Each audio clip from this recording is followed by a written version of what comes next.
जब भी इतिहास में श्री कृष्ण और गोपियों का जिक्र आता है तो सांसारिक नजरिया अक्सर इसे केवल शारीरिक आकर्षण, प्रेम या रास लीला की सीमाओं में बांधकर देख लेता है।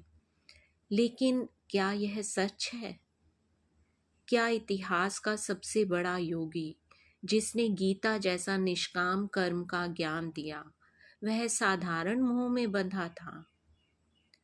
श्रीमद् भागवत और ब्रह्म वैवर्त पुराण के पन्नों को जब हम गहराई से पलटते हैं तो एक ऐसा सच सामने आता है जो इंसानी दिमाग को हिलाकर रख देता है। यह कोई कहानी नहीं है, यह विज्ञान है, जीव आत्मा का परमात्मा से मिलन का। वेदांत और सांख्य दर्शन कहता है कि इस पूरी सृष्टि में केवल एक ही पुरुष है, यानी परम चेतना, सुप्रीम कॉन्शियसनेस, और वो है श्री कृष्ण। इस ब्रह्मांड का हर दूसरा जीव, चाहे वह पुरुष हो या स्त्री, आध्यात्मिक रूप से प्रकृति यानी स्त्री रूप है। यहाँ गोपियाँ कोई साधारण स्त्रियाँ नहीं हैं, वे प्रतीक हैं जीव आत्मा यानी इंडिविजुअल सोल का, यानी आपकी और मेरी आत्मा का। और कृष्ण प्रतीक है परमात्मा, यूनिवर्सल सोल के। जब आधी रात को कृष्ण की बांसुरी बजती है तो वह कोई साधारण धुन नहीं होती, वह परमात्मा की पुकार है। उस धुन को सुनते ही गोपियां अपने घर, परिवार, समाज और लोक लाज सब छोड़कर भाग पड़ती हैं। इसका गहरा आध्यात्मिक अर्थ जानते हैं क्या है? जब इंसान के भीतर आध्यात्मिक जागृति आती है, स्पिरिचुअल अवेकनिंग आती है, तब वो संसार के सारे झूठे बंधनों, मोह और माया को पीछे छोड़ देता है। आत्मा अपने मूल से मिलने के लिए व्याकुल हो उठती है। अब बात करते हैं उस प्रसंग की जिसे सबसे ज्यादा गलत समझा गया, महारास। भागवत पुराण कहता है कि महारास की रात कामदेव ने भगवान कृष्ण को चुनौती दी थी कि मैं तुम्हारे भीतर वासना जगाकर रहूंगा।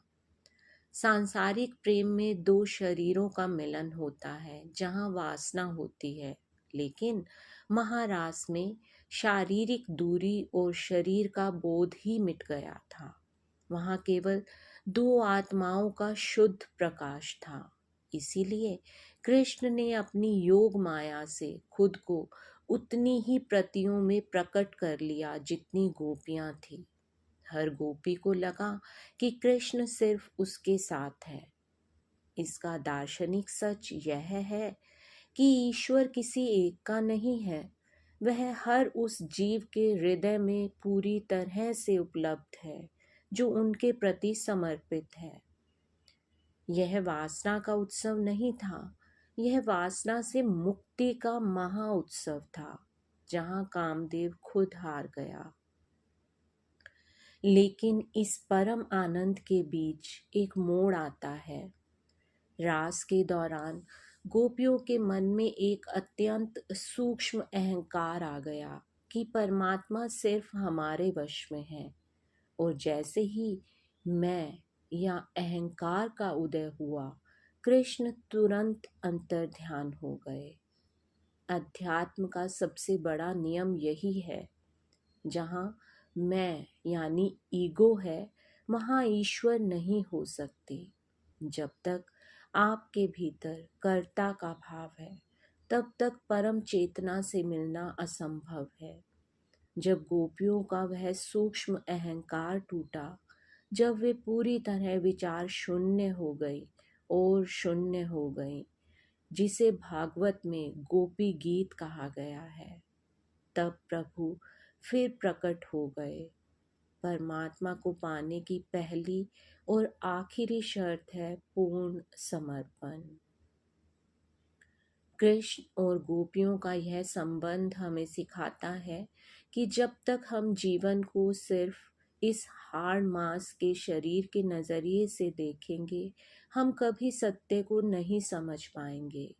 भीतर के गोपी भाव को जगाइए। अपने मन को इतना शुद्ध, इतना शांत कर लीजिए कि जब उस परम चेतना की बांसुरी बजे तो आपके भीतर का अहंकार पिघल जाए, क्योंकि जब मैं मिटता है तभी वह मिलता है। राधे राधे।